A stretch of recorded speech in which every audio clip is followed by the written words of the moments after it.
அஸ்ஸலாமு இன்றைக்கி என்ன டிஷ் செய்ய போகிறேன்னா முட்டை கிரேவி ப்ளஸ் சப்பாத்தி. இப்போ நான் சப்பாத்தி ஆல்ரெடி பஞ்சு ஊற வச்சுட்டேன். இப்போ முட்டை கிரேவி தான் செய்ய போகிறேன். எப்படி செய்வேன்னு பார்க்கலாம். வீடியோக்குள்ளே போகலாம் வாங்க. இப்போ கிரேவிக்கு தேவையானது வெங்காயம். நம்மளுக்கு கிரேவி அதிகமாக வேணும்னா ப்ளஸ் வெங்காயம் ஜாஸ்தி சேர்க்கணும். நான் ஒரு பெரிய சைஸ் வெங்காயம் 3 சின்ன சின்ன பீஸாக கட் பண்ணியிருக்கேன். இதே மீடியம் சைஸ் நம்ம கிரேவிக்கு கட் பண்ணிக்கோங்க. ரொம்ப நீட்டாலாம் கட் பண்ணால் அவ்வளோத்துக்கு நல்லா இருக்காது. இது நல்லா வதங்கும்.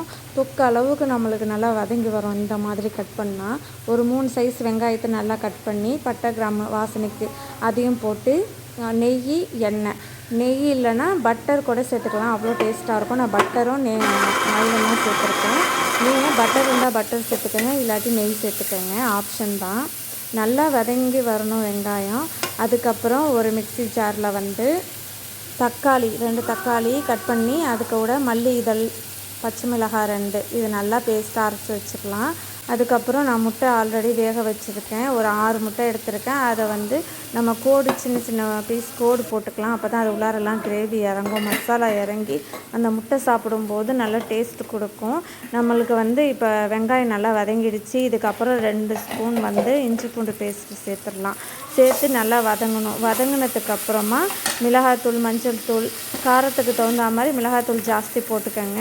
தூள் 1 ஸ்பூன், கரம் மசாலா இருந்தால் அது 1 ஸ்பூன் போட்டுக்கலாம்.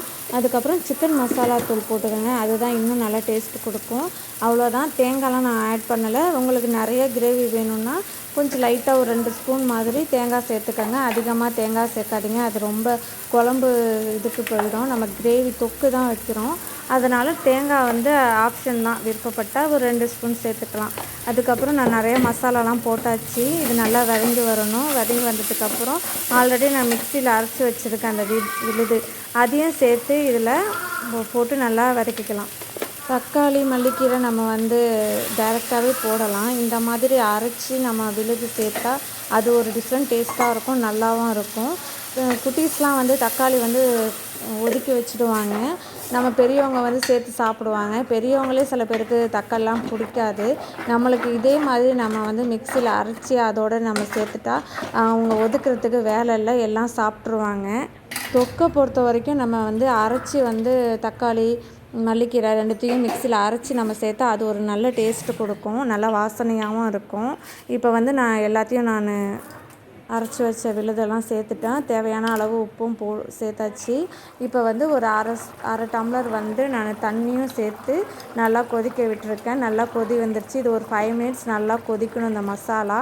அதுக்கப்புறம் தான் நம்ம ஆல்ரெடி வேக வச்சுருந்த முட்டையை இது கூட சேர்த்துடணும். இது கூட சேர்த்து ஒரு 5 மினிட்ஸ் இல்லாட்டி 10 மினிட்ஸ் நல்லா கொதித்து நல்லா வேகணும். வந்ததுக்கப்புறம் இந்த எண்ணெய் பிரிஞ்சு வருது பாருங்கள் லாஸ்ட்டாக, அந்த அளவுக்கு பதத்துக்கு வரணும். இந்த அளவுக்கு நம்மளுக்கு கிரேவி போதுன்னா இப்போயே ஆஃப் பண்ணிடலாம்.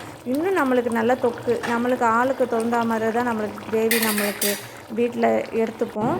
அதனால் இதோட நான் ஸ்டாப் பண்ணிட்டேன். இன்னும் உங்களுக்கு தொக்கு வேணும்னா இன்னும் ஒரு 5 மினிட்ஸ் நல்லா வேக வச்சு நீங்கள் கொடுக்கலாம். சப்பாத்திக்கு நல்லாயிருக்கும் டேஸ்ட்டாக. டெய்லி சப்பாத்தி வீட்டில் சுகர் பேஷண்ட் சாப்பிடுவாங்க. இல்லாட்டி வீக்லி 2 டைம்ஸ் நம்மளே செய்யலாம். அந்த மாதிரி இருக்கும்போது இந்த மாதிரி எக்கை வச்சு நம்ம இந்த மாதிரி கிரேவி செய்யலாம். எக்கை நம்ம உடச்சி ஊற்றி கூட நம்ம கிரேவி பண்ணலாம். அது கொஞ்சம் டிஃப்ரெண்ட் டேஸ்ட்டாக இருக்கும். பொடி மாஸ் மாதிரி எக்கை உடச்சி அப்படியும் செய்யலாம். விருப்பம் தாங்க. நீங்களும் இந்த மாதிரி குழந்தைங்களுக்கு செஞ்சு கொடுங்க. தேங்க்யூ.